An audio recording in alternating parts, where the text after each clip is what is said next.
Chapter 4. Green Men, Monsters, and Skeptics. Quote, "The water of the air between heaven and earth is of all things the life." End quote. Paracelsus. The UFO picture was still far from complete, even though the communications were filling it in quickly and with bold strokes, sometimes shocked, sometimes nonplussed. I nevertheless found much that was contained in these communications to be true. In many instances, explanations came to hand for observed phenomena, although these were not always direct answers, but rather signposts for the direction of one's reasoning power. Some information had been offered about the various types of craft. Now the question arose of the crews. What were the occupants of these craft like, if indeed were all craft?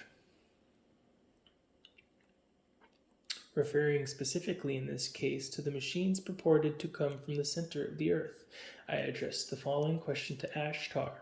Question: by whom are these craft manned? Ashtar: they have a variety of beings in these craft. They may be human-type entities in the astral body, in every way similar to yourself. They may be elementals, subhuman slaves of the astrals, or they may be astral monsters of a proportion and type likely to fill you with terror were you to contemplate them. In your measurement, many of them are gigantic and horrible to behold. The craft may be manned by any or all of these creatures. This statement threw new light on the many monster stories connected with the UFO. These monster stories have been grist to the mills of skeptical newspapermen and stimulus to the diseased imaginations of Hollywood's writers or horror screenplays. Because of the latter-day plethora of horror films produced by Hollywood featuring a space angle, the general public has been led into the dangerous state of illusion characterized by the phrase, "It can't happen here." In this respect, unscrupulous money-grabbing profiteers amongst Hollywood's producers have rendered mankind a monumental disservice with their trash. Is there any person interested in the UFO who has not heard the phrase uttered when he speaks of the UFO? You've been seeing too many Hollywood horror films. At this point, all serious discussion of these matters is drowned out by the gales of guffaws. And of course, this same attitude has been engendered amongst the gentlemen of the press, who also prefer to mock those things that they cannot understand.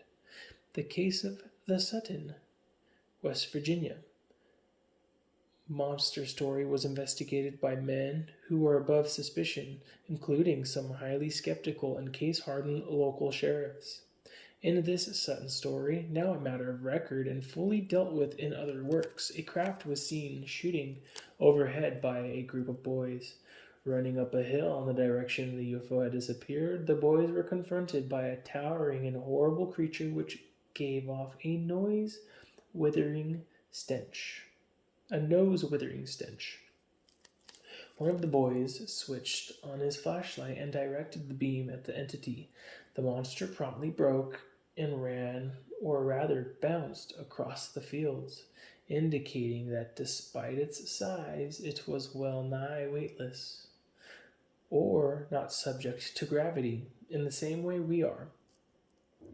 Astral matter is not subject to gravity in the same way as physical matter, according to Ashtar. The creature could not bear light, and it stank.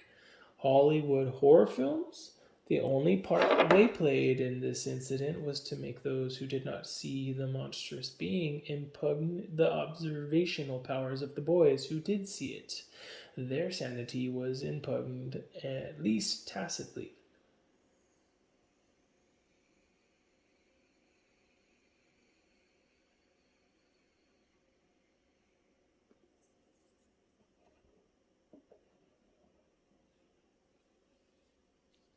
The reader at this point is asked to look at some of the photographs in this book, taken by myself and my associate, of beings that were invisible to the eyes at the time they were photographed. Now, What would the reaction of the average person be if he were confronted by rudimentary beings of this type on the top of a lonely hill at night?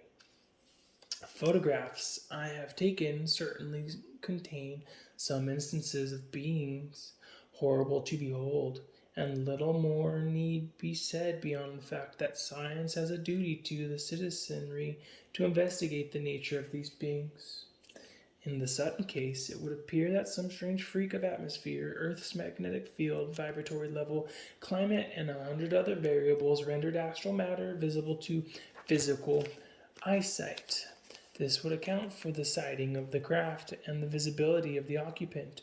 It is obvious to the simplest intellect that this distaste for light exhibited by this monstrous being indicates its preference for the dark. Who said that there is no such thing as the dark forces? Some of these high priests of Pooh who sit at newspaper desks would doubtless still prefer to call the whole happening an hallucination. From hallucination there is the derivative term beloved of the press in cases where scores of people see the same inexplicable thing, the mass hallucination. Another monster story came from Carson, Canada, where a miner encountered a giant entity 13 feet tall. The miner stated that the spaceman fixed him with a hypnotic stare, contemplating the strange burning eyes of this being and his 6 arms. The miner collapsed in a faint. When he revived, UFO, spaceman, and 6 arms had all gone. In many a copy room, this incident was good for a laugh, but it happens to be classified by the Royal Canadian Air Force.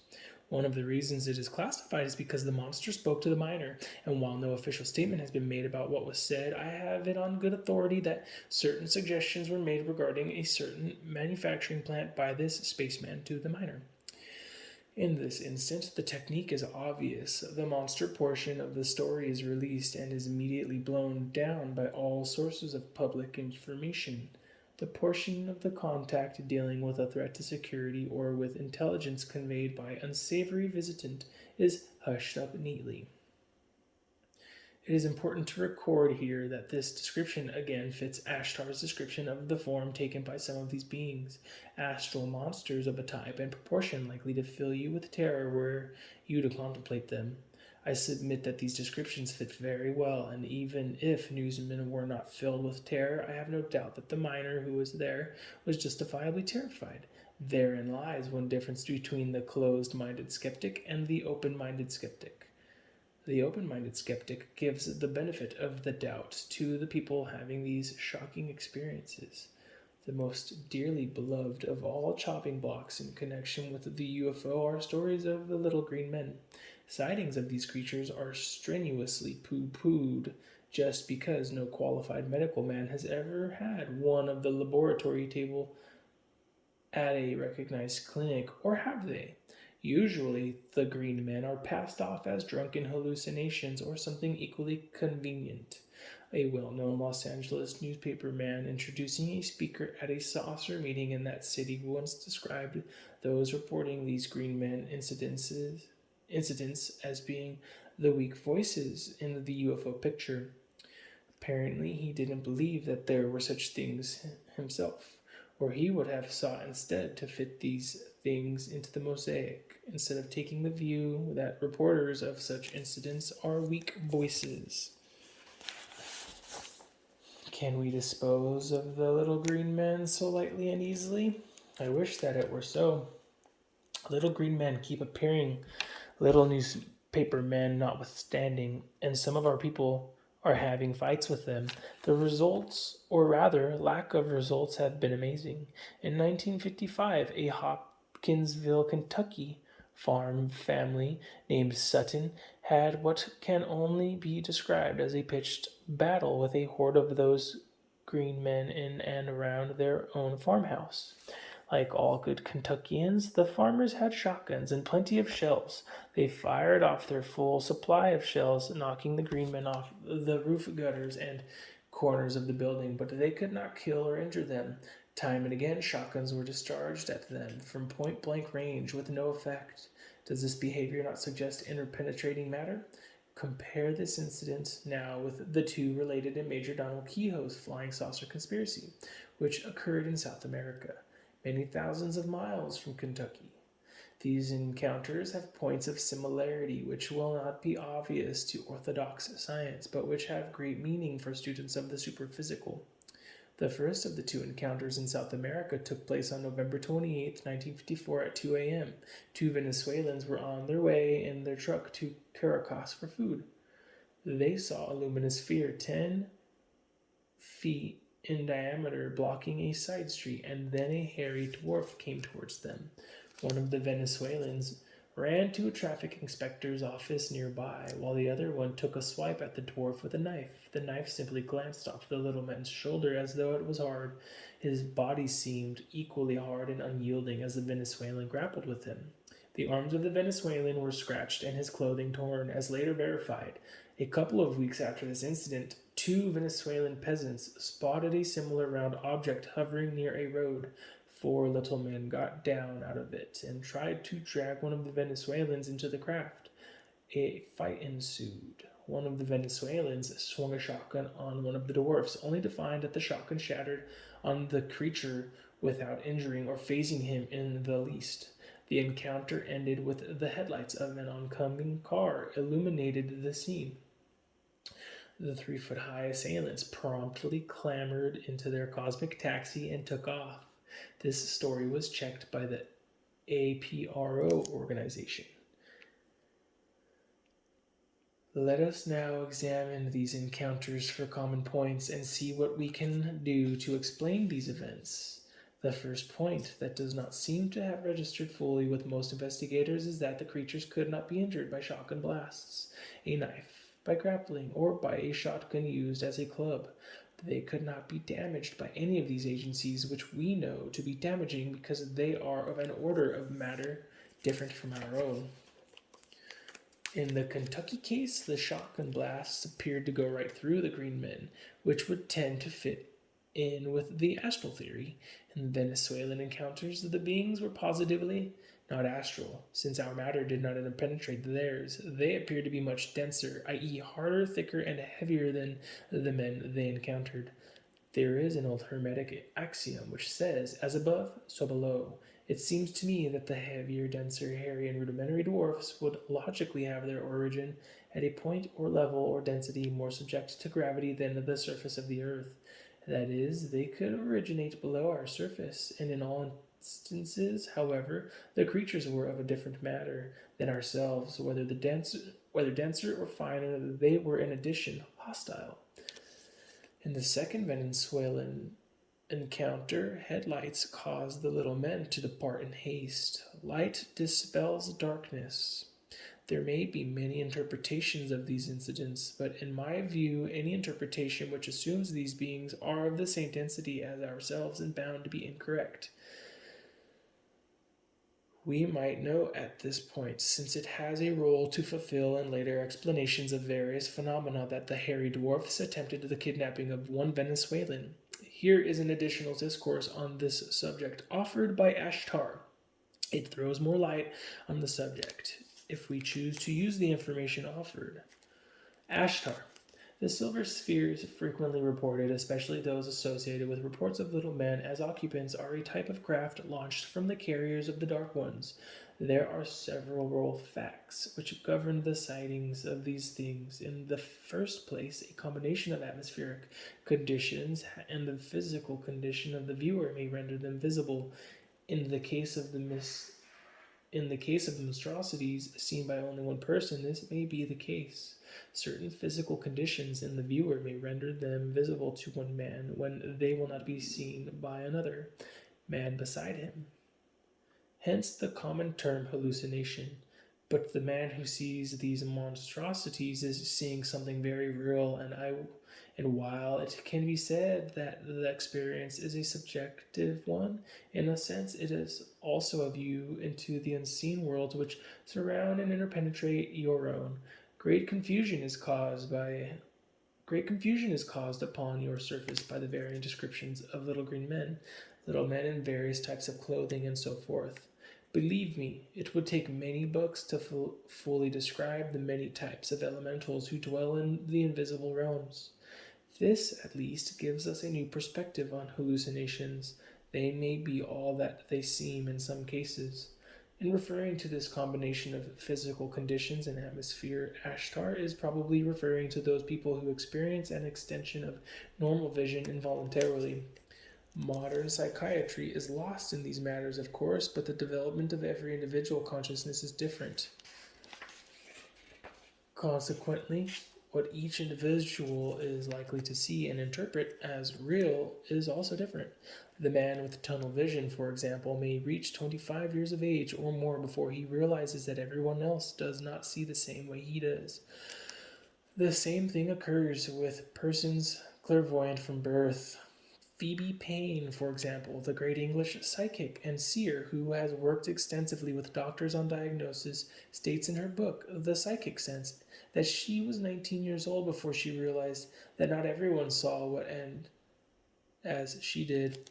Any person who has studied superphysical things knows that starvation can bring on clairvoyance, as the delicate membranes of the etheric double, which normally screen out the sight of other worlds, collapse through malnutrition of the physical body. My own experiences in California's Mojave Desert are endorsement for the suggestion that location plays a role in the visibility of these other worlds. The atmosphere in that area has a different quality than city atmosphere, aside from its cleanliness. It is highly charged with static electricity.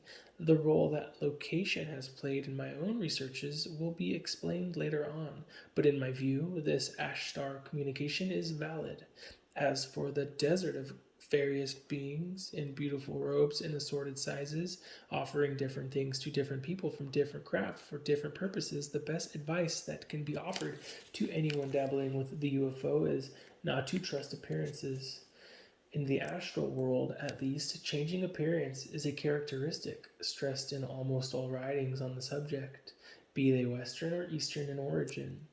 Returning to the monsters, unpalatable and all as they may be, there have been instances of pilots seeing some of these saucer entities and going out of their minds as a result.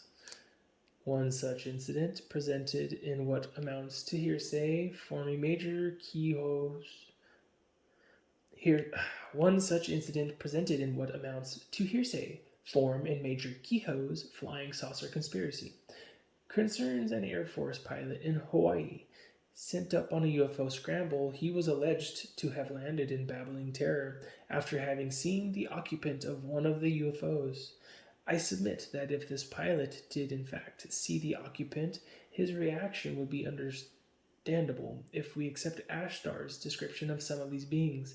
They are horrible to behold. The picture of the UFO, which we have labeled the amoeba, also would be sufficient to scare any airman out of his wits, no matter how brave he may be.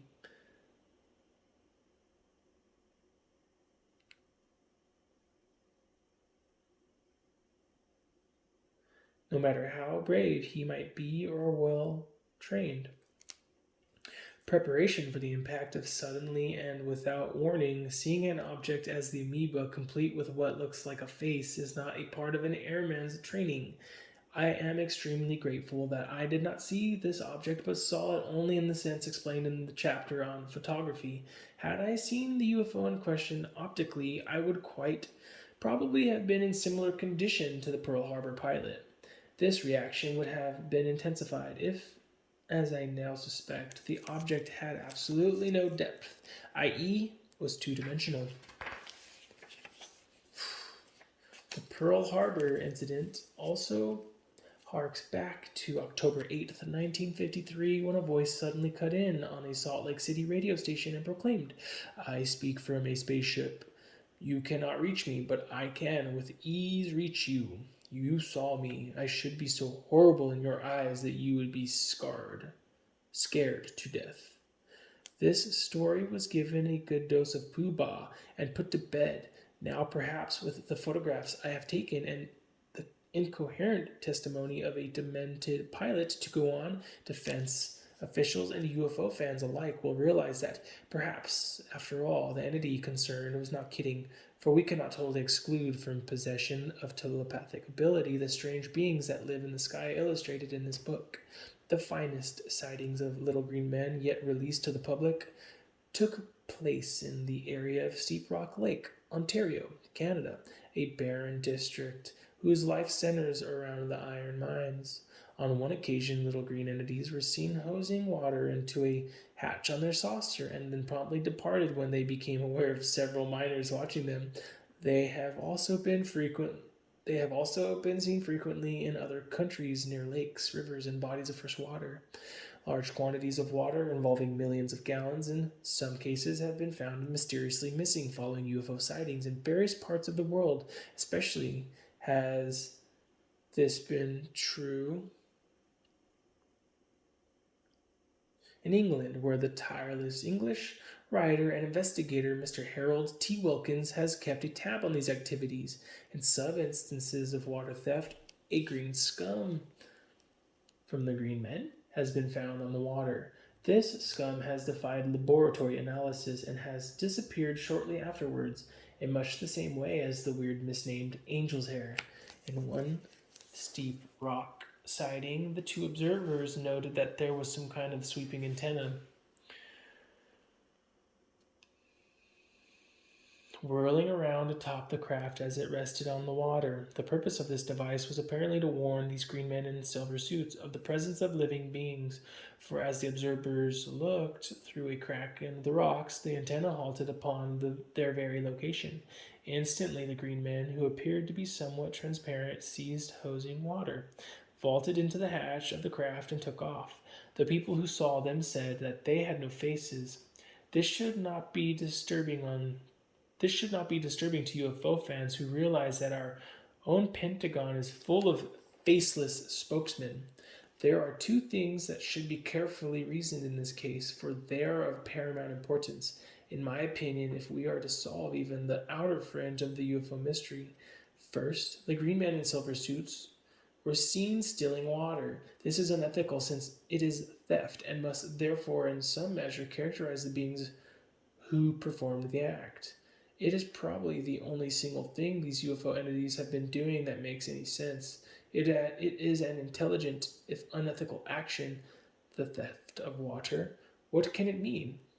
The viewpoint of a well known UFO lecturer that they take water because we have plenty and would not miss it is just a plain humbug. Apologizing for unethical acts on the part of the UFO entities must not become a substitute for analyzing them.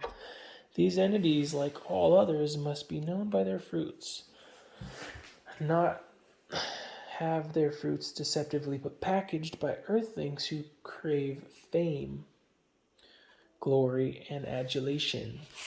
These entities do not belong here.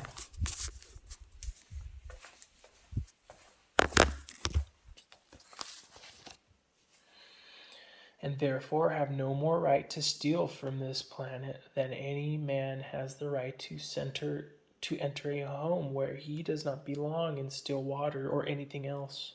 Let us beware of applying imported extraterrestrial morality and forgetting our own. Rudolf Steiner, the great anthroposophist, once stated that the entire solar system was built of primeval fog, which extended as far out into space as the inseparable form life. Wait a second. Which extended as far out into space as the planet Neptune. Fog is a form of water. Water is inseparable from life. Life cannot long endure without it. We cannot begin to fathom the extent of the esoteric knowledge to which giant intellects like Steiner may have been party. Nevertheless, we can use the writings and teachings of these exceptional beings who have lived among us to fathom what some of these unknown entities may be up to. The UFO entities in this case did not want to be observed stealing water. They had taken special precautions to avoid detection. Their radar type device apparently picked up the vibration or body force field of a deer which ventured near the edge of the lake. They were equipped to avoid detection. They did not especially care about such things when they terrorized the Kentucky farm family, nor did the hairy men worry about being seen in Venezuela. In the Steep Rock Lake instance, however, while at our frequency, they did not wish to be seen. Self-preservation is the strongest of all human motives, and it is not illogical to conclude that this theft of water is connected with their very life. Suppose that present astrophysical theories regarding the moon are correct, and that there is no water on its surface. Where would moon entities be most likely to get water in order to stay alive and keep their civilization functioning? From the only other body they could reach in their craft, of course, the Earth. I believe that the answer lies in part here, and in part is connected with the propulsion of their craft, something that Ashtar messages will aid us in theorizing about in due course. Ashtar has already stated that blue and white lights, steady, are a possible indication of the presence of the craft of the dark forces. Water is made up of hydrogen and hydrogen burns with a blue flame. Oxyhydrogen flame is blue through white, depending on the percentages of mixture. Objections immediately arise that they are propelled magnetically. Is this so? Is it true that all are so propelled? My own experiences on California's Mojave Desert indicate that compasses are not always affected by these invisible craft, and the reader's attention is directed to the many instances of noise associated with the UFO mentioned by Mr. Harold Wilkins in his 2 UFO books. I refer to mechanical noise, to jet-like noise, and to those visual manifestations variously described as flame and exhaust at the rear and sides of the UFO.